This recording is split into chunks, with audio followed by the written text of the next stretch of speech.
Far too often, society has told you that you can't live a full life with schizophrenia, that your goals are impossible to achieve, that your ambitions have to be put on hold. All right. I mean, that is one way to just come out swinging is calling me out like that. So I wanted to try this out. The things we talked about creating content, what I created this week, nothing. But I put together my voice acting studio, and that was one of the lines from one of the auditions I recorded.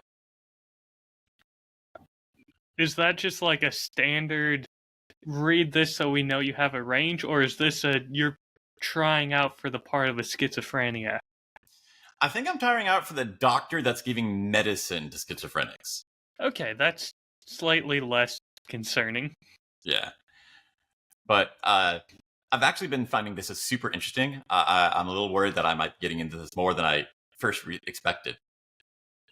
Like forever, I've wanted to be able to do accents, and you know how I'm obsessed with trying to do that. And Yes. Stage Academy and all these other things. I'm realizing that the thing that really connects all of them is actually voice acting. The first thing to start off with is like narration and e-learning and simple things like that. So, I tried to pick one of the things that had something notable or interesting about it. Yeah. But can you read that quote again for me? Oh, sure, I got it here somewhere. Far too often, to put you on the spot. Yeah, whatever. Far too often, society has told you that you can't live a life full with schizophrenia, that your goals are impossible to achieve, that your ambitions have to be put on hold. I like that. The one thing that I will add to it is I think what we're doing is one of the few fields that benefits from having something like that. Makes you more interesting to the camera. Your story becomes so different from what else is out there. What do you mean? How do I best put this? I forget which one of my friends said this, but when you're on camera, more often than not, most people are not enough. Mm-hmm. If in real life you're told you're too much, you're going to be just the right amount, if not needing to do more when you're on camera to be interesting. Yeah. Having something that gives you such a different perspective and worldview, I feel like that might give you an edge in this field. We're all a little crazy here. Well, there's more than just that topic. Maybe I picked the wrong thing because we're just too focused on that specific thing. But what you're saying, I've heard that many times with going from real life to on camera. And it makes sense that it would be even more of an intense difference when you don't even have the camera. This is all stuff where all they're getting is my voice. So being able to add something just purely vocally is a huge thing. Which, to kind of cut to the chase, what I'm really excited about this is it is the best small pots that I found so far. I'm so excited about it because you have to do a lot of expression, tell a story, get some kind of emotion or passion or whatever. When there's no visual, there's no B-roll, there's no A-roll. All you have is just what you and I and everyone has immediately. And starting off, like, oh, I'm not doing this thing where, oh, you're this video game character or this, guy talking about his mother dying. Like, no, it's like talking about, well, at Wendy's, the best way to make a burger is this, like the most simple, mundane thing. It needs skill to add something to it to make it be interesting. I definitely learned a lot of those, how to do that from that Stage Academy stuff. And now I'm like, okay, I have a bite-sized piece on the level that I could do, and I can hone this craft on, I can use my elementary skills on an elementary product. After I figure out how to fill that need, okay, we're watching a training video. How can we make it at least there's enough melody in your voice or some kind of rate changes or whatever it can, so that's this material that's boring will still hold your attention. Once I fill that skill set, then okay, I can see now that's in striking distance. I could do the guy who's, really excited for, a radio commercial. And then after getting those skills, I think that could lead to the next thing, to the next thing. It's no leap to the deep end. It feels like a natural process that starts with these tiny bite-sized pieces right now. Hey, that sounds fantastic, and you're talking the same wavelength as what I've been trying to do for my show, so this is going to get really fun. And again, you're going to surpass me pretty quickly, I think, so I'm going to have to keep pushing to try and keep up with you here, and I appreciate that challenge. I think we're actually, once again, going to be teaching each other on this. What do you mean that this is the wavelength of what you do in your show? Tell me how that would be similar. I mean, all I have trying to tell a story with emotion is my voice, and Mm-hmm. I get the benefit of being able to add music, add sound effects. But Yeah. the first rough pass, it's just my voice. And there's some parts where originally I'm thinking I should try and put music here, or I should try and put in a sound effect. But I'll go back and listen through it and think, okay, if I change how I say, if I change my cadence, I think the silence is going to be more profound than trying to have something. Just having it be that raw emotion. Mm. I'm not the best at that, but there's one or two times where just having silence after that or silence in the background and just the voice and just trying to focus on that emotion. It's very similar to what you're doing. The timing and pausing, that's definitely, it's huge. And we've talked about that Cadence, before. rhythm, whatever you want to call it, absolutely. It carries so much tone with it. Yeah. It's something, again, so much this feels like literal magic, where once it's kind of explained to you, you start seeing it everywhere, and you notice, oh my gosh, like this guy just talking on this ad I saw on television, or this, like, I'm struggling to find examples because, again, it's also invisible. But then I was like, oh, okay, I can give a concrete example. One thing that was a stretch goal that I'm actually taking some time to prepare for instead of just doing it was an audition for a liquor company, a vodka. And Okay. they have, most of them are very simple, like, hey, you're just explaining, like, this is how we sell cars, or, this is what the market process is. But this one was like, okay, we're selling vodka, we need to have someone with this, and they have an entire mood set where it's not like you're playing a character voice like I am Thor, or you're not playing emotions like ah, you are just playing an attitude. And it lists, okay, he's got to feel like this guy's old, seen the whole world, but he knows everyone in the bar. He's super friendly, super relaxed, but he has this feeling of excitement to him. That's So you're trying to subtle. play the most interesting man in the world.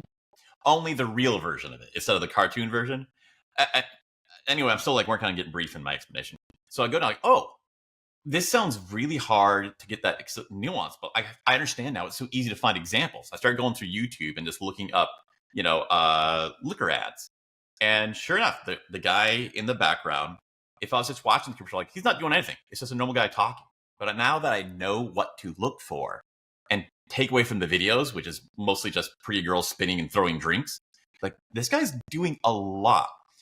And I feel like this is kind of what I think that you are doing, where there's so much stuff where it is extreme acting, and the industry is actually recoiling against that. They want to have sincerity. People are already been trained their whole life. If you hear the sound of an announcer, you know to ignore that person. You know it's mostly someone trying to take something from you, or it's a bad idea for you. But if you hear someone talking to you like just someone you know, which is something you're an expert at, then people actually listen, get their attention, and sometimes believe it. So instead of like, oh, I heard you, I'm not doing it. Like, I heard you, and yeah, I might do that. And this guy, he was completely on the upper limit of that. So he had that sincerity and everything, but it still within that small frame, which is a small bubble that I could at this point handle working in, added a lot of pressure onto it of like, yeah, he's in the middle of something or he's about to do something. And it's so hard to put into words that subtle fullness. I like that. I really like that description, and I know exactly the guy you're talking about. can picture a few commercials like that. If you see any examples for the next 2 weeks, send them my way. I'm building a playlist of, of like editing examples to imitate, YouTube video examples that I like to imitate, and then I have voice acting, and I'm building that one up. And it's really watching it and learning it, I think, is a huge thing to build your skills. But I kind of think just assembling that list of, oh, I like this, is probably maybe half the skill that you build. Honestly, one of the ones that stands out in my just front of mind is advertisement. I can't even remember what it was for, but they had Sean Connery do it. And I mean, that voice, you know it anywhere. And absolutely was just stealing his credentials. And I mean, it's Sean Connery. Come on. James Bond, Hunt for Red October. Absolutely. This is a very interesting man. You know who it is. The minute he says the first word, you know, okay, Sean Connery's doing something. There's levels to it. There's one, you're super famous. There's two, you have a distinct accent that only like 1% of the population of the world does. And then there's like extreme, like character or emotion things. But this is so eye-opening to me how much opportunity there is in this super small beginner zone.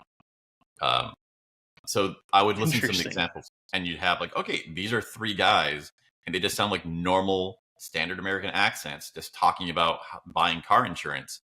And you could hear how one is like, oh, there's just something, I can't get away from it. There's not enough to show you.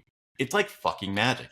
It's like the right person in the right way. It's almost like putting you into a trance. The exact same words just feel like, yeah, I'm in a good mood. This is nice. This holds my attention. It doesn't feel boring to be read the dictionary when done this secret way, and it captures your attention. It doesn't force you to try and pay attention. Yeah. And this, maybe to like connect it to a more useful or tangible thing here. You remember we talked about a couple of ways of having incredibly small stories. When I first got into like the videography, filmography studies, there was a explanation of how you could take 60 seconds with no words, and it's not even you showing somebody doing something, but you could still have it feel like a story, like a 3-part act or a journey. Like, okay, there's this, there's a feeling that time passed, there's after, and it's just the smallest, shallowest version of a rise and fall, but it's there. And since it's so small, you could fit it anywhere. And that means you can actually stack those and layer 100 of those in a single music video or in a single feature film or a YouTube video. And this is what it feels like, the vocal equivalent of that, where it's so small that it has a power to it, but you can stack a whole bunch of these into anywhere. That is interesting and a really fun perspective. I look forward to hearing, as you get more experience in this, how your thoughts evolve on it, if it proves to be correct what you're saying, even if it's something different, it's going to be equally as interesting now. I'm so excited about this. I want to find more ways to like work with you on this, discuss it, but I don't even know how to do that yet. So we'll have to like, we'll try out some shit and come up with some ideas. But I really think it's going to be huge. I compare this versus a Stage Academy, where it's one, you're going for a very intense emotional thing, which I noticed when I made my whiskey tasting ads last year. It just felt so phony and car salesman because it's too much. Mm-hmm. So not only is this the right size for learning, because you're making a whole lot of small pots instead of trying to learn how to do a TED Talk masterpiece, it's also a lot closer to what we really want to be doing. I like that. And honestly, I think one of the best things for us to be on the same level of communication and understanding with it is send me what the read is supposed to be too, and send me that playlist, and I'm going to try and go along there with you and just try it out. I love this idea. Yeah. Because we've always seemed like we're kind of opposites on our level of expression. And if you really want to make a great Baroque painting, you have to have the extreme dark and extreme light. either one is not enough. You have to have both. So like from the way you do your podcast of Spirit of, there's a lot going in there, but it's this really subtle, sincere, sometimes deadpan, but it never gets too much. I'm always too much, dialing it down to the middle. So I feel you can definitely help me get more to that. Like I started doing this, and one of the things I teach is like, so you know what you like, right? Yep. Okay, if you really are dedicated, you've actually like done some practicing saying things like, yes. It's like, okay, have you ever listened to what you did? It's like, oh, fuck, no. Who would ever record themselves and listen to, like, I'm not a narcissist. Like, yeah, that is where 99% of all the learning does. And as soon as I did it, like, oh my God, even when I think I'm being subtle, I'm over the top. And maybe there's some stuff that I might be able to like add to you because I'm coming from a different perspective. Maybe we'll figure that out. I hope we can just meet in the middle and be perfect. I mean, that's the ideal world. I don't think it will be that simple ever, but Yeah, well, it's the right spot. The right mix is different for every single project or even in one project that moves. So it'll be fun to explore that together with like, we can get that whole range more. absolutely. And I'm also optimistic that I think I'm going to be sticking with this for a while, and I'll keep improving that. Eventually, I will be getting to points where I'm working on, okay, now I'm going to talk like an old man. Now I'm going to talk like, a little elvish girl. And then, okay, here's like going from the range of like anger to sorrow and all these emotions and stuff. And I definitely think the emotion stuff, I think that would be something that you would have a lot to do with. So what I'm hearing is, as you get more and more voices, I'm just going to have to steal you to help record all of season 3. Yeah. Oh my God. It definitely doesn't hurt my motivation. Like, oh yeah, I freaking love Ryan's podcast. And to have like something tangible, like, oh, the better I get at this, the more it helps out like this thing that Ryan's doing. That's pretty awesome. Man, honestly, I asked you the first time to help out with Taketsuru because I thought that would be great, and that's the first one back. I wanted it to be my best foot forward, the strongest one out of the group. Yeah. And you killed it. It was fantastic. And I thought, man, he's doing so many other things right now. I don't want to throw more on his plate and ask him to do these favors, and I'll just focus on the rest of these. And then you texted me that, hey, I'm getting into voice acting. This is really fun. And your lines were perfect for practicing. I'm like, okay, maybe I'll ask him about this other line that I needed to re-record anyways. Mm. And right as I'm about to text you for that, you say, I just had this breakthrough where I can put this class off and focus on other things and get to it later. I'm like, oh, he has too much on his plate again. Well, I'll put it off and I'll ask him some other time. So please, anytime you want a part, I'll make sure there's parts available for you. Great. I like the idea of having things to rise up to. One of the topics, the main theme we wanted to cover this episode was, keeping the balance of, like work and enjoyment so that you're getting productive stuff done, but still having a good time. And I'm really seeing that there's no simple answer of, well, you need to do things with deadlines so you get it done. Or, well, you need to just pick an amount of time you put in every day. You kind of need to be doing a mix of both and jumping back and forth between that. And what you're describing right here is kind of this perfect mix of everything, where these are stretch goals, where they're in the realm of doable. I understand the material, so it's not like as difficult as like what you do at the audition stuff. But it's yeah, that's something. I'm here. That could be this if I learn how to do this part and that part, and it gives me a direction to start stretching towards. I mean, hell, if you really wanted to stretch yourself, once I get to a point where I can start just really cranking out episodes, I would be comfortable with just, here's a script for one episode, I'm going to work on this one, and we'll just rotate off who's hosting the show. Interesting. Because, man, you do real quality work. I trust you with the show. I get hit by a car or something, I'm just gonna have my passwords go out to you and spiritual successor. Don't put that out in the world there, my friend. Well, But seriously, man, you do great. You're gonna go very far just from your motivation and everything. I can already tell.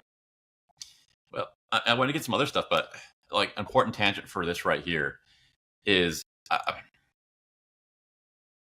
mean, you're right. This is something that I think that both of us can be dedicated to for a long time, and especially since we are doing more focus on how do we enjoy doing this. Like we talked about many times, and today our special focus for the episode is that, and that really seems to be the difference between people who make it and people who don't, because people who find ways to enjoy it, then they keep doing it forever, and eventually they get good at it.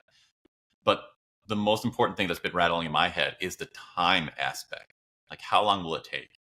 And, for each of us, we have different reasons that there are certain amounts of time that we sort of need to see some sort of success within. It's not 10 years, it has to be sooner than that.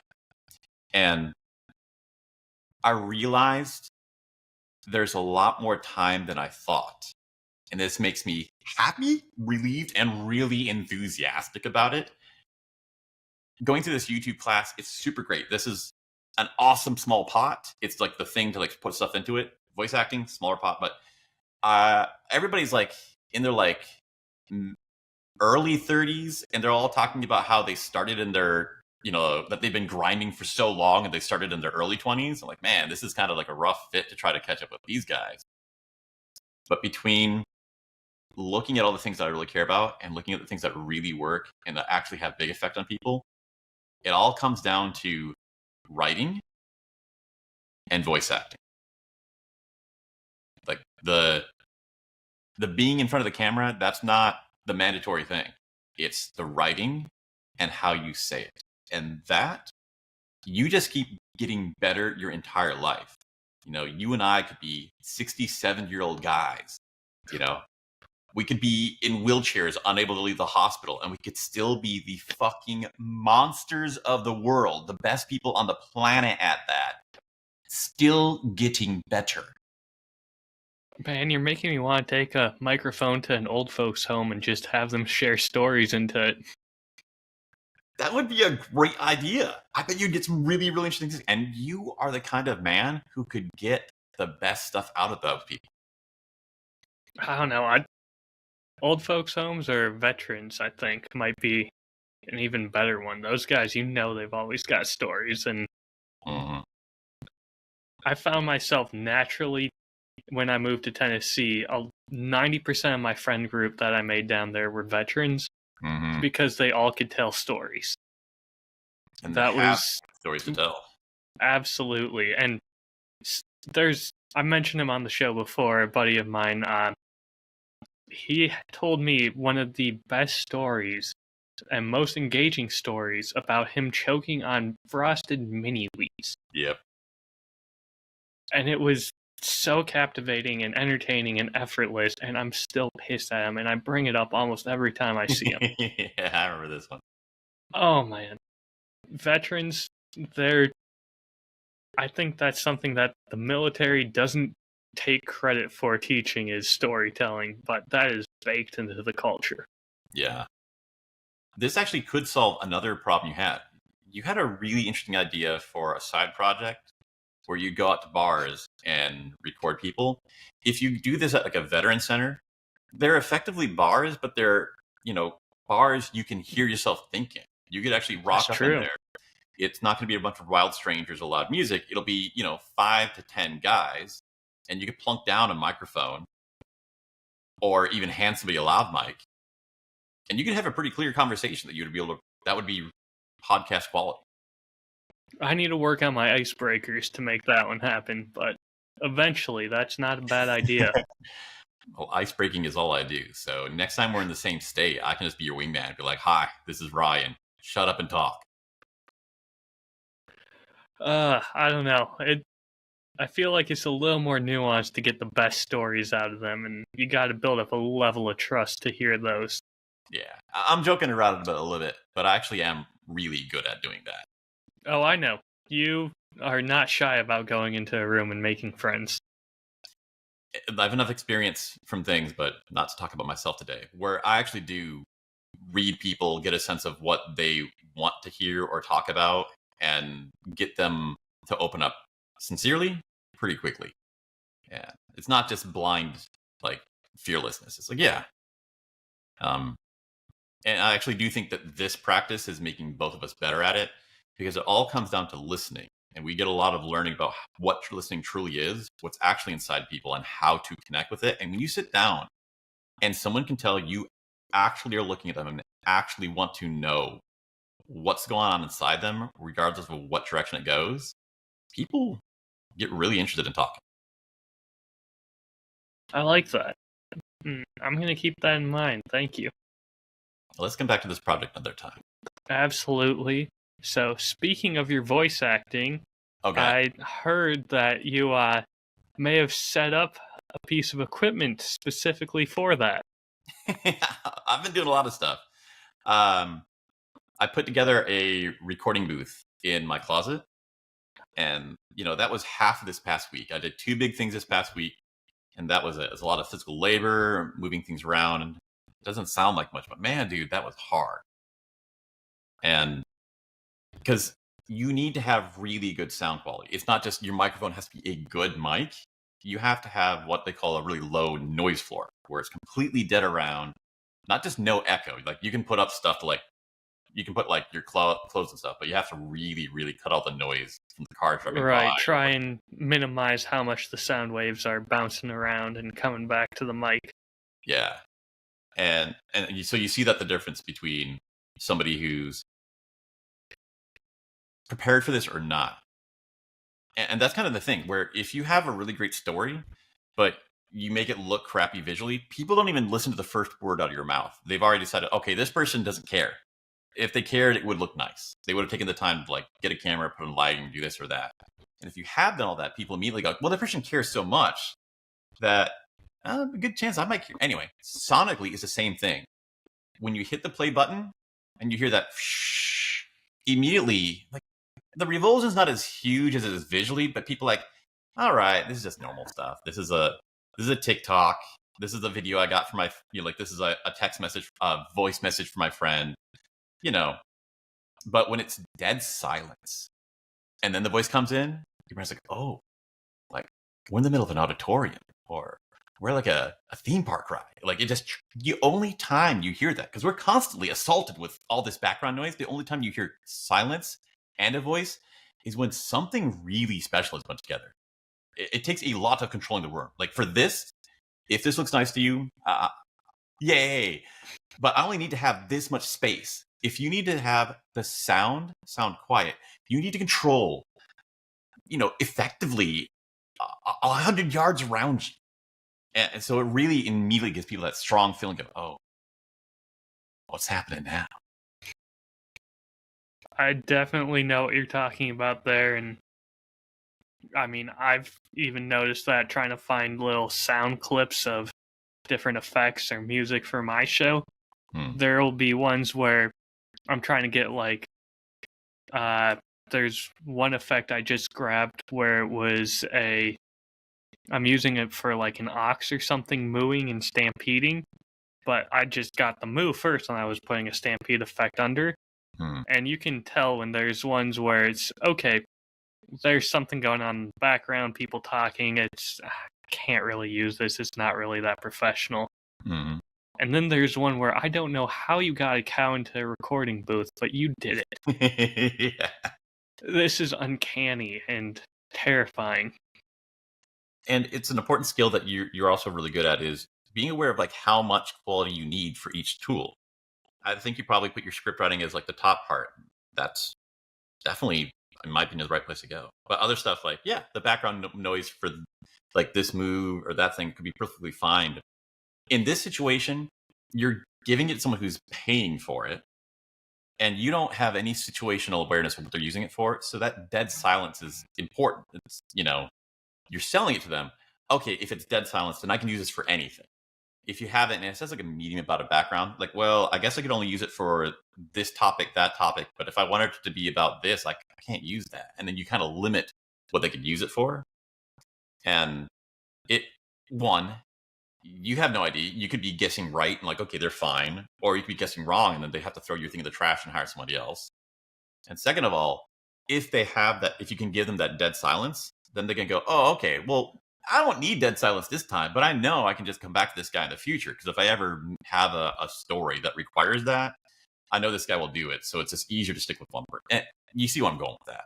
Absolutely. It's a lot easier to layer sound effects onto a dead quiet one than trying to take out background noise from a recording. So I wanted to mention that a little bit, but that ties kind of into like our bigger theme today, where this being a really good small pot, I realized that such a huge thing is getting your first feedback signal. Okay. Now, more important than money is just getting any kind of response of, is this good or this bad?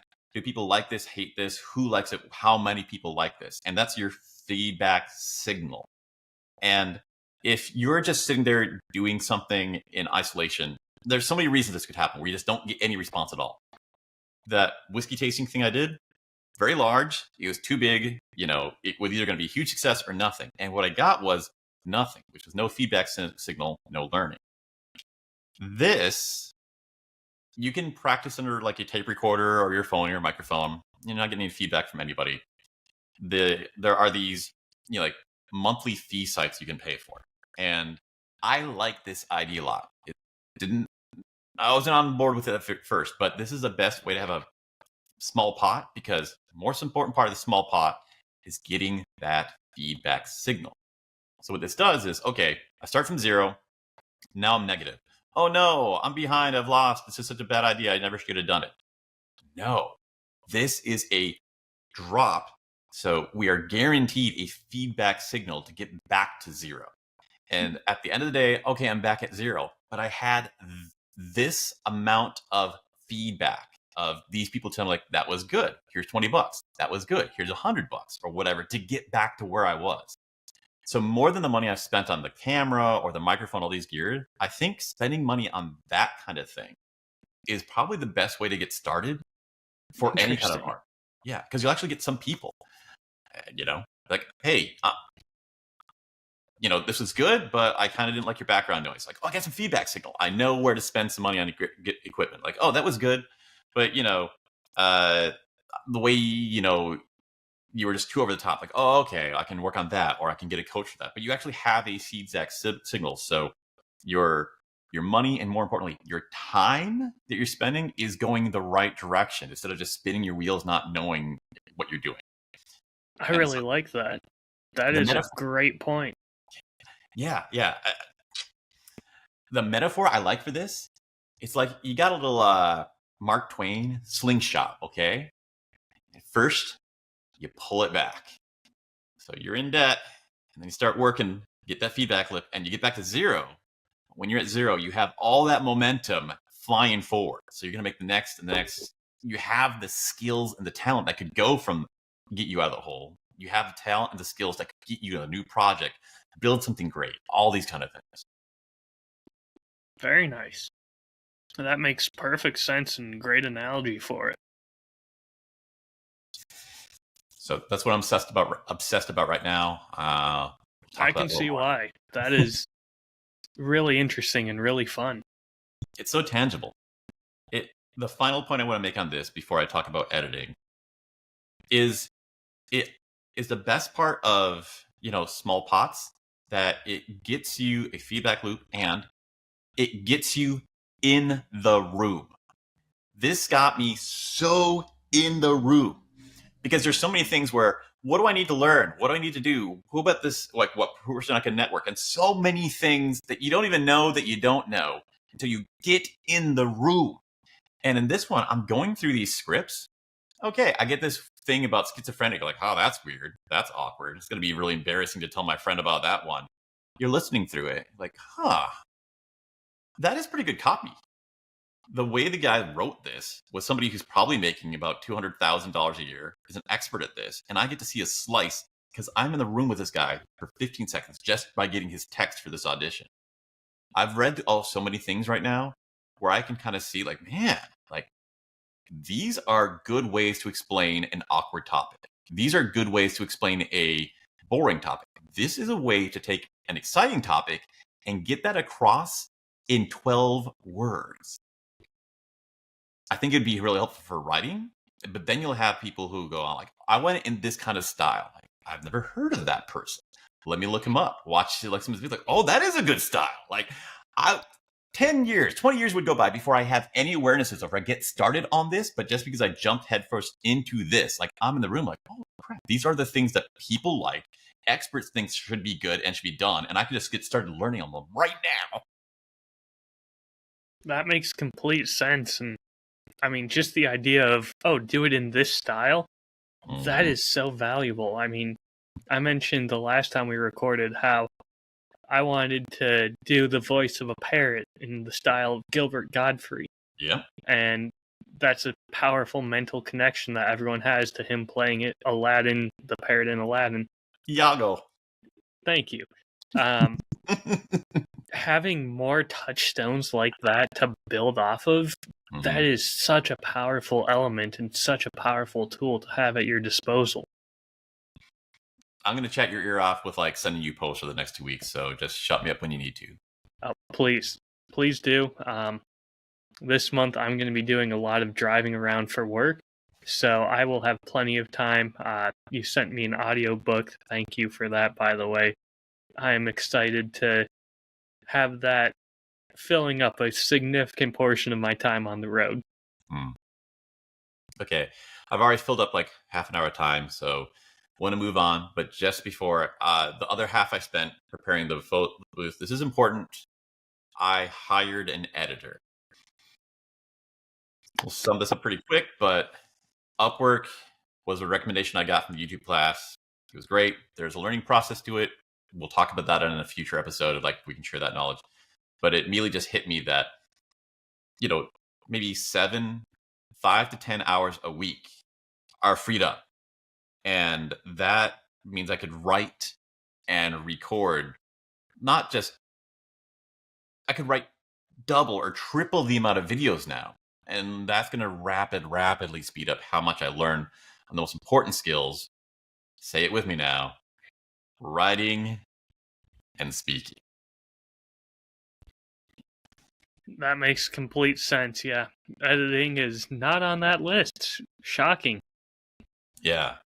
I can talk more about that, but if you did the math, there's a lot of these courses that are $500, $1,000, and they'll give you like maybe this bit of a bump. Like if you're paying $300 a month and it's giving you 10 times the learning that you got from that $500 course, like, dude, you should have been doing this first, more than the course.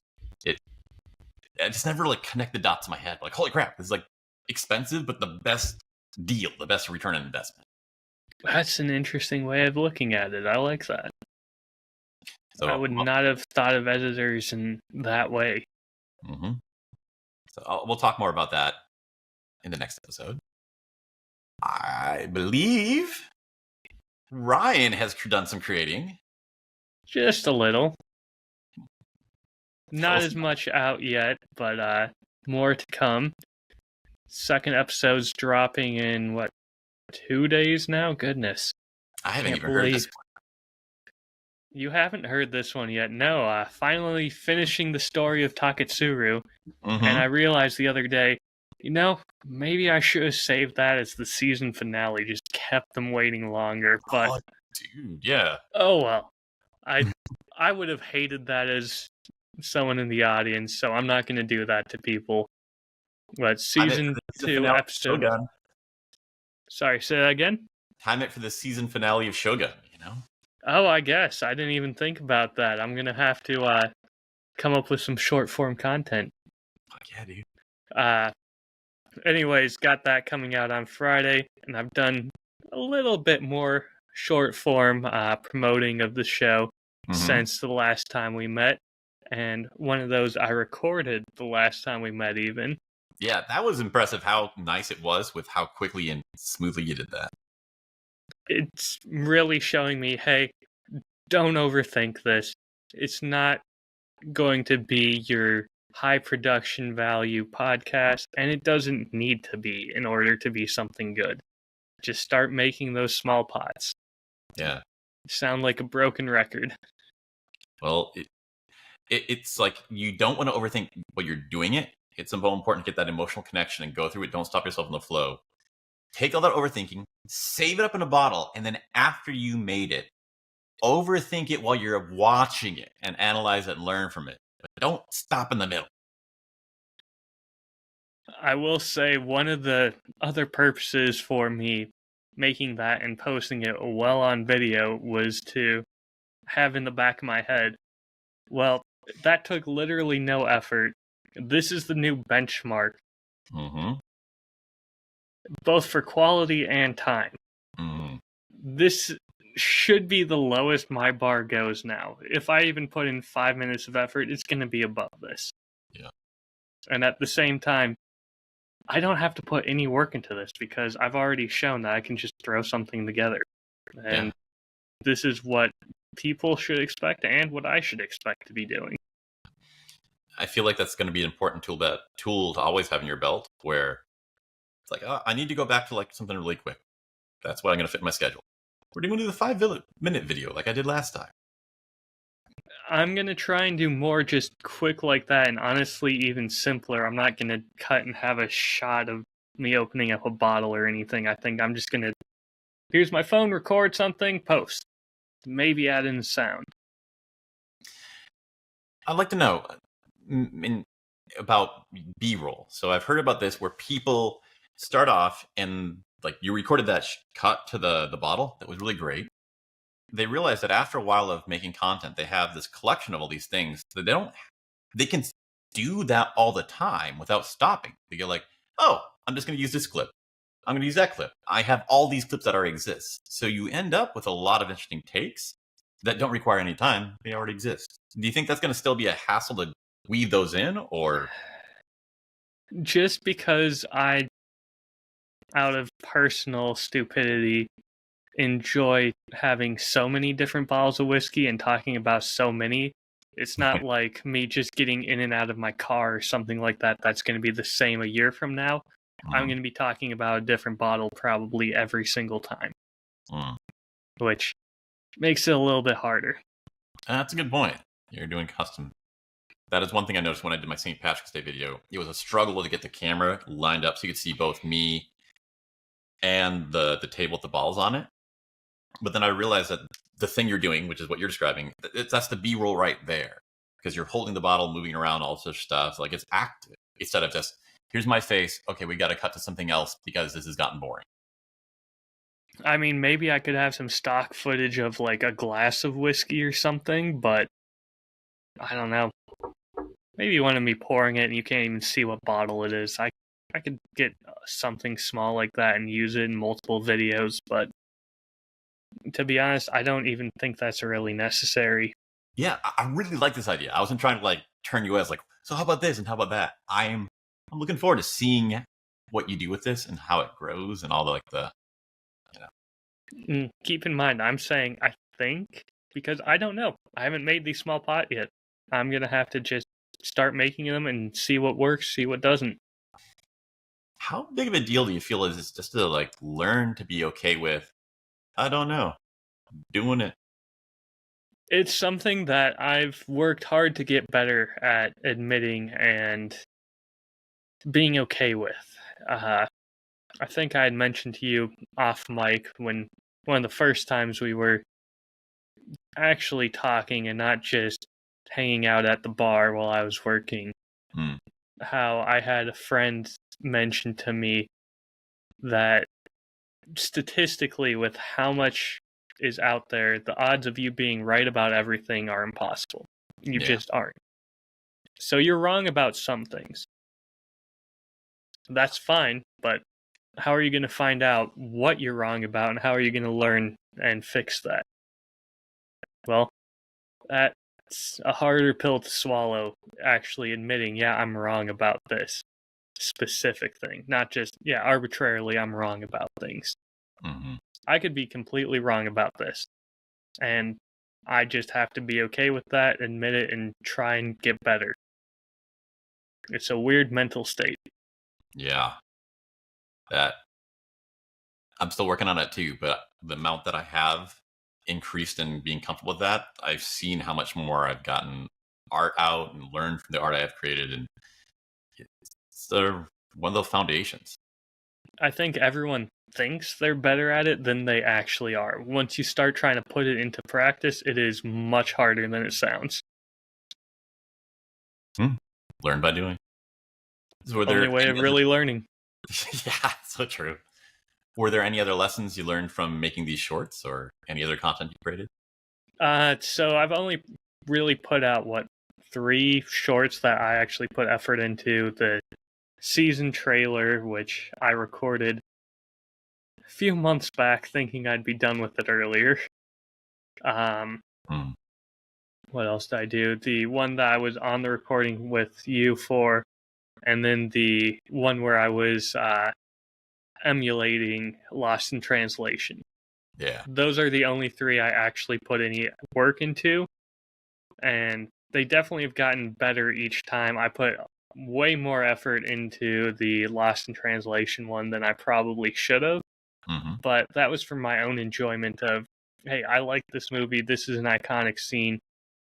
Yeah, I'm going to download a YouTube video that's 5 minutes long of this scene and try and find in the audio file for it the one bit that I need of him saying cut and being angry, and add that in at the end because that sounds funny to me. Yeah. In reality, it probably was not worth the time investment, but made me laugh, so I'm going to do it. I really think that's the huge thing. Like, doing the stuff that inspires you seems to just draw everything else into it. So we can't really trace how that helped the external stuff, but it totally does. And also, like, creating things that you like, like, there's few things more happy than that, man. I think this goes back to what we were talking about at the very beginning about how most people aren't enough. You need to find those ways of injecting your own personality into your content, making it something that you'd be proud to stand behind and be happy at, even if it's something small like that. Yeah.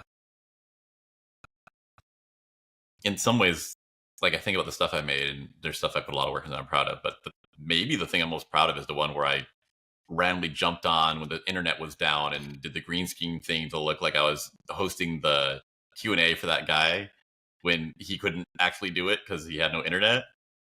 Like, it's low quality. This happened in the space of 20 minutes, but that is so much of my personality. Oh, absolutely. 100%. You should try and bring that same personality into so many of your other projects. Like, I want to see that level of energy and just tomfoolery in your Irish whiskey class. Yeah, we're going to get there. Most of it just is removing all the friction. This is a phrase that I finally makes sense. Not like obstacles or check marks that make sense. Like, every job has that. No, you got to remove the friction so it's still moving at a speed that the emotion's going to go with it, Yeah. Anything else on creating content that you want to talk about, or should we move on to the theme of the week?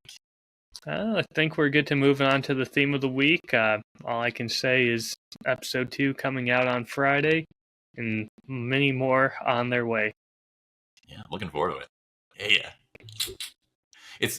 I so much enjoyed being a part of it. Listening is so much more exciting than when I haven't heard it before. Well, hopefully it lives up to the expectations. I think that episode 1 probably was my best out of the group. And funnily enough, my other favorite from this season is the one where I've asked you to take another line in. It's almost like I'd value them more and do have a favorite child in the group. Teamwork makes things great. Absolutely. All right, so I have a couple of things here related to the topic of, balancing the enjoyment and success. And the first one I have is this quote that I heard. And it's, how much of enjoying your art are you willing to sacrifice for success? Because the answer is never zero. You're always sacrificing some amount. Decide what is the okay amount for you. I like that. And I Yeah. don't think there's ever going to be a clear-cut answer to that. Yeah. I feel kind of the most important thing is just to actually start asking the question, because it's so easy to say, no, the amount's zero. And it never is. No. If you're talking with your best friend or your wife, there's going to be a certain amount of like, well, that part's boring for her, or this part's not so interesting, or if I really get into this part or accentuate that part, that's going to be more interesting. I think you're always modifying a little bit, deviates a little bit from what your favorite thing in the world is to like form a connection with somebody else. I mean, if people fall in love with it, you can always release the director's cut later. True. Probably more key on this is this has to change over time, obviously. It's not like a one answer. So maybe at the beginning, you have to do a lot for yourself just so you can get that inspiration and get that skill. And then maybe there's a adolescent period where you focus a lot on what the audience wants. And it's only maybe 20% the stuff you're interested in. And then maybe after you've been doing it for a long time, it becomes a thing where I've done this so long, I'm starting to lose my love for it. I have to dial way back again, that it's heavily on my side again. But I kind of feel if you just sit, look at your situation and look at yourself and kind of change it every month so it's the right thing for the situation, you'll probably be fine. And I think there's another aspect to this, not just what you want, what your audience wants, but what you need from your audience. Yes. And I've said this before, I've heard this from other people, having to say like and subscribe, that sort of thing, check me out on Patreon, whatever, at the end of your video. The first time they say it, they all go, oh, that just sounds dirty. I'm selling out. But then they see that it works on the analytics and they go, well, I got to keep doing it because this is going to get me growing. This is going to get the support. This is going to get me the exposure that it deserves. If I want to do what's best for my current audience, I need to say this one thing that I'm very much against and feels uncomfortable and I don't like saying it because it's going to make it better for them in the long run. That's a really good explanation of that example. Tried my best. Within the art itself, where do you feel you are right now with this season 2? I definitely took it more towards how I want it. Mm-hmm. So it's going to be very interesting seeing how people react and what needs to change for season 3 on that, because I will definitely need to make changes and give up some of my artistic license to make it more what the people want. And to be honest, I think part of that is going to be toning down the amount of effects and making it shorter stories. What about that would be more appealing for the audience and a sacrifice to you? I think some of the effects can be a little jarring and take people out of it rather than putting them in. Whereas I'm seeing it from an editor's standpoint of, oh, I worked hard to make this work. I want to keep it in. And I'm not as used to cutting out sound effects that I piece together. Like there's one in the first part of Taketsuru where his ship collides with another one. And I mashed 4 sound effects together to have a siren going, metal crash, water coming in. And I was so proud of that. And I think it works great in that scene. But if I do something like that for another episode or another part and it's not really helping, it's actually distracting, I should be okay with cutting it out. Am I? Probably not. Yeah, this actually sounds like the perfect answer. It's not like this, you're looking at it and going, okay, today, I know this is what the audience would like. I know what I would like. And I'm making a conscious, intentional choice. What do I want to do in picking? Here's the thing, I don't know that that's true. Really? I could get feedback saying, "Oh, your sound effects make it such a come alive. It's a great story. Do more of those."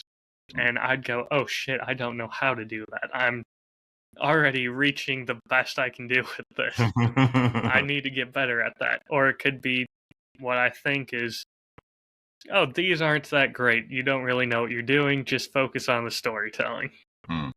We'll find out. I, for one, love the sound effects. That's good to hear. So next point I wanted to get to on this one is the topics you pick. Now, I am going to go in a different direction of this. There's a lot I've been running into where I care so much about the topic, it is difficult for me to make a small pot out of it. It feels like this has to be a masterpiece or nothing. Yep. And that has been the first thing I'm learning to try and make this trade off between what I like and what would be good for success. Spending 6 months to make a masterpiece and it's still a beginner's level masterpiece and putting that out, that would not do a lot for success, but I'd be pretty thrilled about it. But what I have been doing more of lately is, okay, I'm going to pick a topic that's smaller and less important to me. So I can do it with my skill level right now, and I won't have such a struggle to, do it with my mediocre skills and get it out. And just, what did you say? Just don't overthink it and do it. Yep. Yeah. Like I was starting to write something about the meaning of Irish heritage comes out in how whiskey is made. I'm like, this is too freaking important to not overthink it. But if I was going to write a video, if I was going to switch from that topic to the video about 3 different teleprompters I had, which one I hate with the fury of 1,000 suns, and the one that's really good, I can handle doing that without thinking too hard about it. Is that less meaningful to me? Yeah, it is. Will that do more for my success? Yeah. Looking at both of those, does this feel like the right choice to make? Yeah, I feel good about this. There's definitely a little bit of that for me. There's a few distilleries and stories where I definitely want to cover them. I'll tease some of them, why not? Horse Soldiers, a big one. You know how much I love that story. Yeah. Nelson's Greenbrier, I want to do one with them. Oh, yeah. Great, amazing stories, and I love them. I'd love to cover them. But, man, the Horse Soldier one specifically, I have the utmost respect for, and I want to do that one as much justice as I can do, and I just don't think I'm there yet. To be honest, the only way I'd cover it right now is if I could get one of them on to share the story in their own words. I think that would be amazing. But otherwise, I'm not touching that yet because I'm not ready to fully commit to it. Where things get a little bit easier is there's some distilleries and bottles where I want to cover them and I haven't been able to because their stories just aren't big enough for my podcast. Yep. So I've got quite a few where, oh, there's not much to this. I can do a quick minute video on this one. You're saying this, and I get just like, following this logic you're explaining so well, Ryan, I should do a video on Jameson because I don't give a shit. I could just do that, focus on the technique and getting it out, learn from it. Go like, hey, weirdly enough, Jameson comes up in one of the future episodes. Maybe.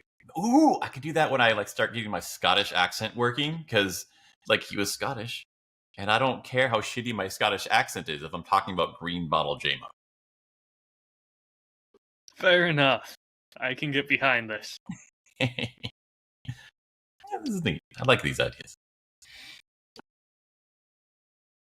So the final thing I wanted to talk about in this topic was a little bit of stretch, but niching down is kind of part of this, finding the right mix of enjoyment and success for where you're at right now. There's a big difference between being a generalist and, a specificist. That's not a word. But the thing is, a lot of the things you might want to do could be really big. I like talking about all this big philosophical stuff, but there's so many people doing it, and guess who's already doing it and has 20 years of experience and way better? Like Jordan Peterson, all these other guys. You can't compete on that. So, for your success, you have to niche down. Find some kind of subset of like, oh, well, I'm going to like talk about philosophy related to Tennessee or related to um, basketball or something that is a subset of that. And that is something that you can it's like, oh, no one is talking about this specific merge of those topics or that specific version or subset of it. And that's how you can, get some success, get some attention. No one else is doing it, so people have to come to you for it. You're also adding a lot more to the world.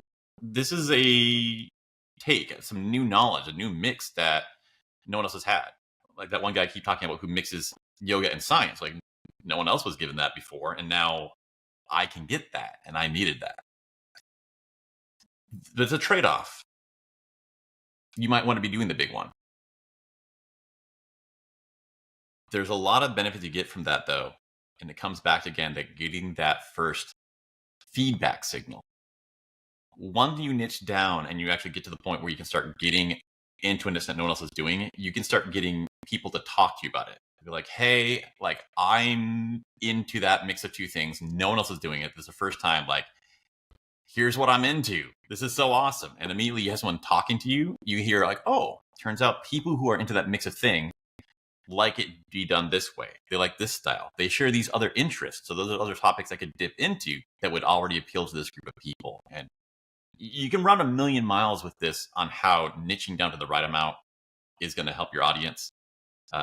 The general rule of thumb that I've heard is niche down to the minimum amount you need. Like find the biggest niche that no one else is doing and stay there. But that's one sacrifice you could make.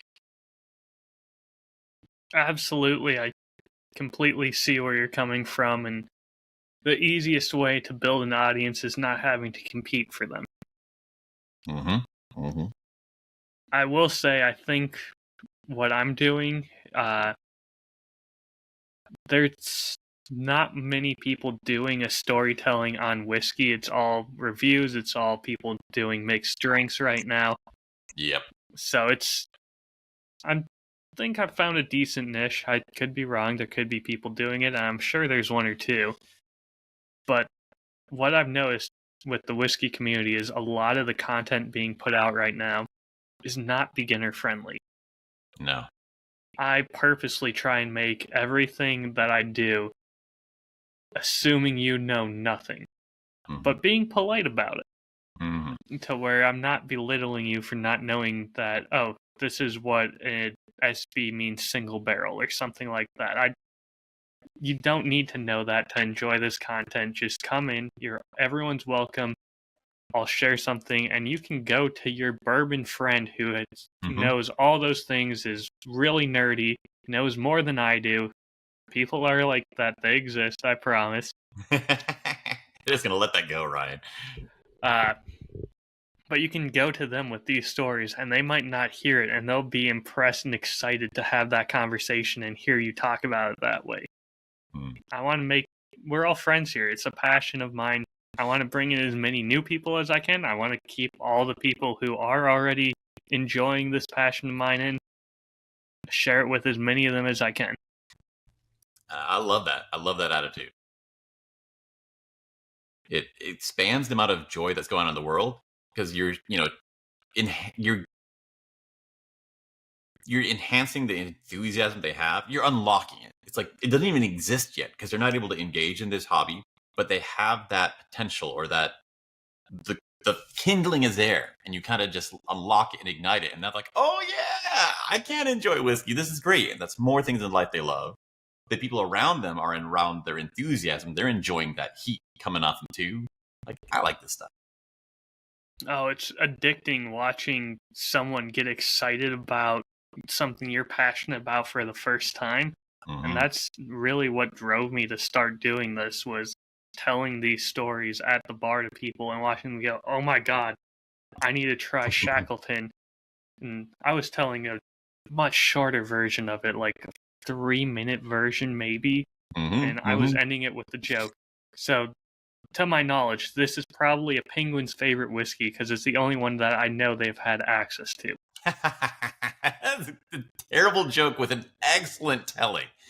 Man, see those And skills, they would just laugh and go, okay, I need to buy a $6 shot of this because it's a dirt cheap bottle and I'm going to enjoy it. I'm not just going to order a vodka martini or a... What else did I... It's a whiskey bar. Come on. We can do better than a gin and tonic. I'll make sure you enjoy whiskey. I'll find one for you. You're turning the entire world into a costume party. And like, yeah, the theme for here is whiskey. Put on your suit. Have fun. There's so many different ones and so many different fun, unique stories, flavors. I promise you, give me some time to get to know you and share some of these stories. I'll find one that you enjoy. Love it. More likely than not, I'll find several. Now, I wanted to wrap up with a new segment where we were going to do 2 questions. We're going to start where I'm going to ask you a question. You had mentioned that it's a lot of work to get season 2 out, and you're looking forward to season 3, but you want to take a break from for a little while so you don't burn out. So I wanted to ask, as soon as you're done with season 2, how could you prepare for season 3 and enjoy doing it? I'm always going to enjoy this. If I don't enjoy it, I'm just not going to do it anymore. That's going to be the short answer. Unless somehow my paycheck relies on this, I'm not going to do it if I don't enjoy it. So that's why I'm planning on taking a short break from, not from content as a whole, but from writing and producing the spirit of. Just gives me some time also to find new stories and which ones I want to cover for it. Because believe it or not, I don't have that planned out yet. I've got the first one because I teased at the end of the last episode. But that's the only one that I have any plan for. I've got a list of, I think, 10 different bottles that I might do. We'll see if any of them make it on that list. I can tell you for season 2, there was 6 bottles and 2 of them actually made it into the season. Make the cut. And one of them, Taketsuru, that was because that was the one I had teased. So that one was always going to be the first one, and I'm glad I made the cut there because it's a great story, and it deserved to start off a whole season. Yeah. So, to put it more succinctly, I'm going to start finding more bottles, trying things out, listening to more stories, and also I'm going to be looking at what worked, what didn't work in season 2, figuring out what changes I need to make going forward. So you have these other parts of the process that are more relaxing and enjoyable that you can dive into. That's, part of your goals, but it's like more rewarding and refreshing for a while. Oh, the writing is fantastic. I love doing it. I'll probably still end up writing something, and I'll be writing short form. Don't worry. I'm not going to take a break from that. I enjoy that too much, but you get burnt out working on the same 6 stories for 8 months. And as much as I feel like I'm friends with some of the people that these bottles are talking about now, and I'll never forget these stories because they're just that ingrained in my brain now, I'm ready to move on and go make some more new friends. Man, I like that phrase, dude. I like that. Don't get me wrong, Taketsuru, great guy, I'm sure, but time to make some more friends. He was getting a little clingy on you. Oh, man. After 8 months of having him just sitting on my shoulders of, you need to get this out, you need to get this out, you've waited this long, you need to put it out. Yeah, I'm looking forward to having someone where it's, oh, this is new. I get to learn again. Learn again. That That phrase makes me sound excited. It That's one of the reasons why I loved getting into whiskey and have dived so far down that rabbit hole. Is there's always new bottles coming out. There's always, I mean, if you look at Prohibition, a lot of the stories during that time, they're infamous, and then there's a lot of ones where it was kept secret for so long, and they're still just coming out now and becoming more well known. And I mean, there's gangs from Minnesota, Wisconsin, Canada that I'm just learning about. You have me intrigued already. The idea, the nonsensicalness of Minnesota and gangs. I'm like, Oh, yeah. Al Capone owned a bar in Wisconsin, I think. I can't. If somebody held me up at gunpoint with a Wisconsin accent, I would die because I couldn't stop laughing long enough to take him seriously.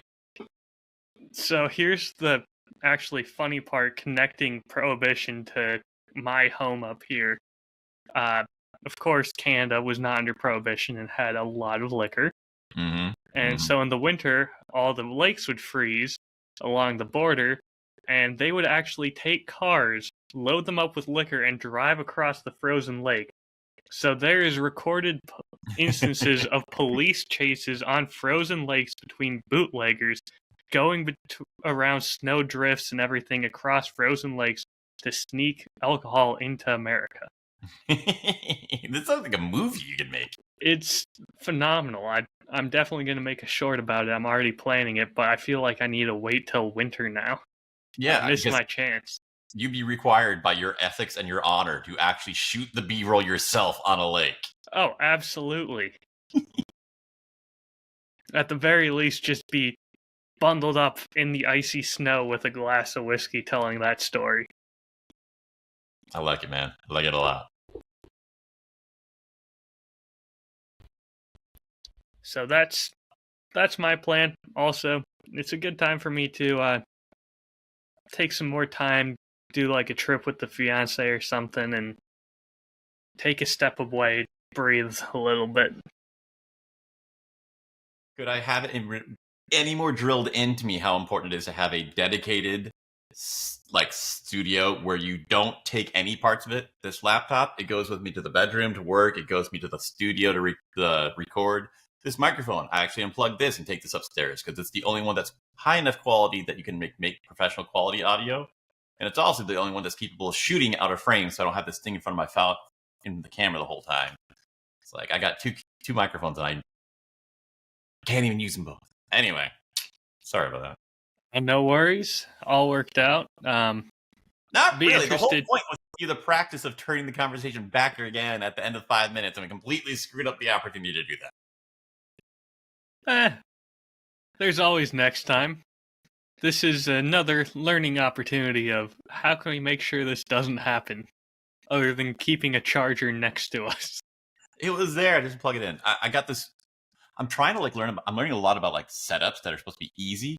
And there's these docks because I have 4. I don't want to explain to you how many USB devices I have to have connected into my thing to do all of this stuff as well as I don't want to know. And it's also supposed to be capable of plugging a charger into it. But I haven't figured out how to get enough power into it that does it. But it's in my brain that if I plug this one thing I'm in, I'm done. That's not quite true yet. I'm going to make you a little bit upset by saying I've been thinking about how to go the opposite route. And today I was playing around with trying to get my phone on a tripod with the Bluetooth lav mic, and I thought there was a way for me to put my headphones into it, and it would let me hear my own voice, but it wouldn't let me hear anything coming through from the phone side, so I wouldn't have been able to hear you. But I was like, okay, if I can just have a tripod with my phone set up, and then I don't need to worry about the laptop, I don't need to worry about cords, I don't need to worry about this mic, I'll still wear the big headphones because they're better, but that'd be such a simple setup, and I wouldn't have to worry about anything. Smaller pots, more pots. And I think my phone might have higher video quality than this laptop. Yeah. like phones. I've been kind of nudging you, like, what kind of phone do you got? How's your phone? Because like they're creepily good. I've gotten so many videos like, man, like what kind of $5,000 camera do you have? Like, oh, that was just my iPhone. I'm like, fuck, dude, this is great. We just use that all the time. It's upsetting how good they are. Well, I think it's my turn to ask you a question now, though. yeah, let's wrap this up. So, I went a little more abstract with mine. Mm-hmm. What is digital art? Is it a movement like Baroque or a medium like paint or clay? And if it's a medium, does it allow for new types of art?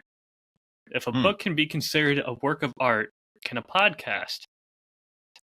And is any form of digital art, if it is a medium, to be considered a form of modern art?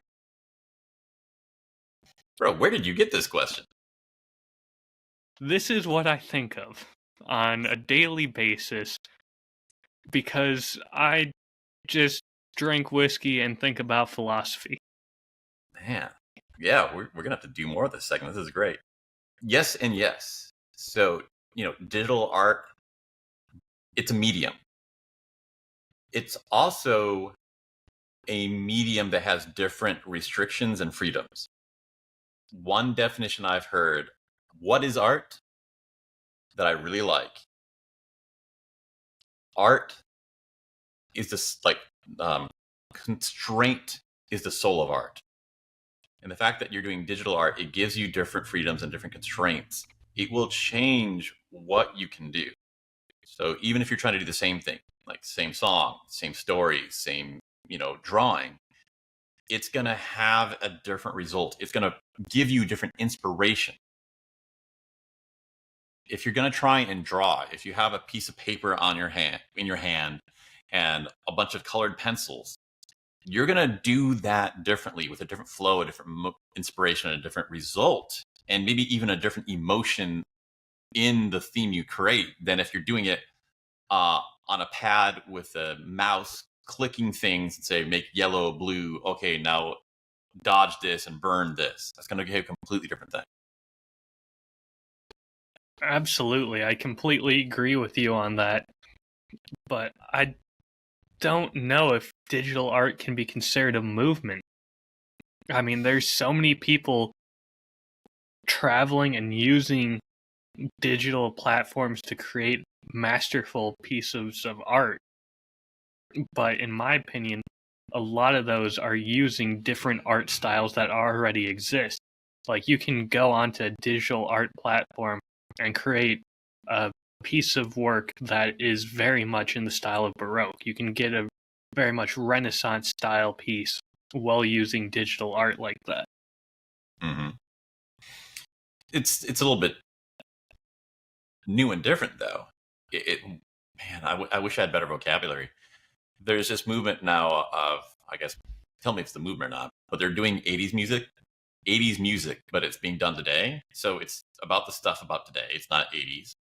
There's a lot of variations in like the complexity, the way they're doing it. So it's the style of 80s music, synth and all that, but it's not the same as that. It is a different thing. Interesting.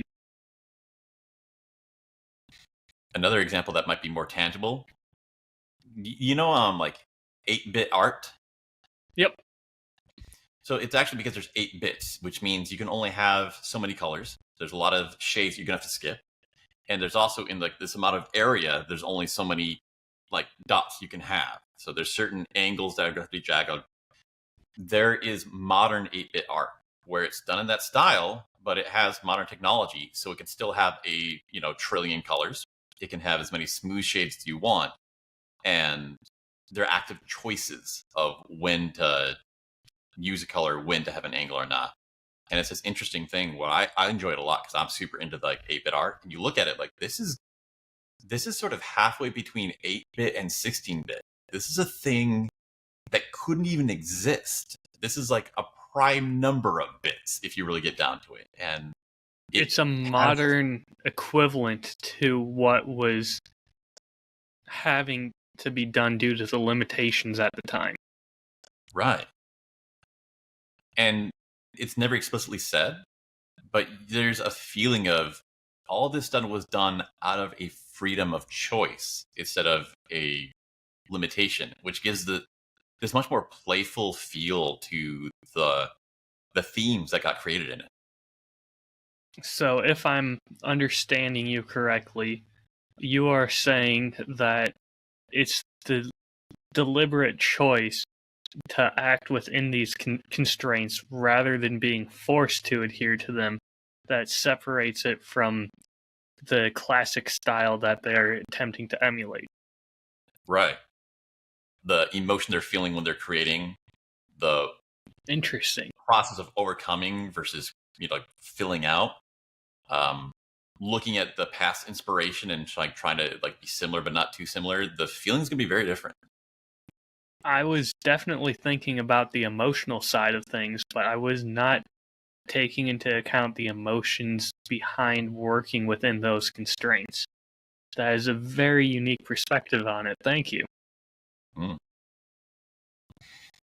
I think if Michelangelo had been happy when he was painting the Sistine Chapel, I think the art would look different.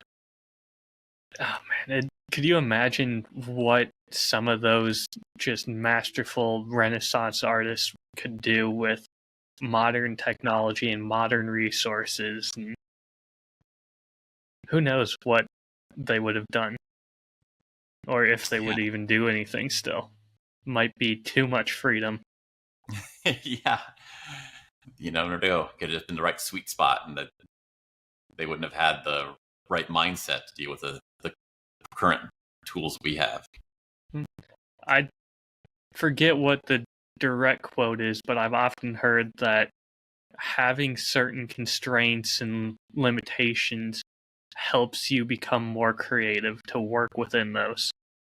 And it's definitely true. I mean, even when I was bartending, having just, okay, these are the only ingredients in this bar. I need to try and come up with a new cocktail using only what I have here because I can't run to the store and grab something new right now. What can I do with these that, at least to my knowledge, hasn't been done before? It would have been a great transition because I was going to just point to like, oh, it's the book I keep in my background. But we had a storm here last night and the painting fell down and knocked the book off the shelf, so it's not there. What a bummer. But in the book, Steal Like an Artist, which everyone recommends, and they're right. It's like $12. I would suggest it to you as well. The guy has a section where he talks about how, like, when you're trying to like come up with more ideas or get more like excited about the work, and it's kind of just become like a chore, intentionally pick some restrictions to add on to you. You know, artificial constraints, and you're like, oh, well, this is kind of interesting, and new stuff will come out of you that you didn't realize was inside. So something that we should do at some point with this, an exercise that we did at the Whiskey Academy was we would write down just the most random word or couple words, phrase even, put it in a hat, mix it together. You'd have a bottle that you picked out, because of course we're all whiskey nerds. You'd pick a random piece of paper from the hat, and you'd have to write an ad for that whiskey incorporating that phrase into it. And it would just interject this random piece of chaos into it, and it made them so much more interesting and so much more entertaining. Like it. All right. Well, I lost track of my timing because of all this, but that's definitely got to been 5 minutes. Yep. And definitely was, I think, a little over 5 minutes, but I did pick a very abstract topic that I can tell both of us are interested in. So I'm just going to leave it with one more question. Ethan, is this show art? Some days it is, Ryan. Some days it is. Hey, I am happy with that. I do like us keeping it tight. I think that's adding a lot to it. Thinking about our next episode, will next episode be too soon to plan our guest episode?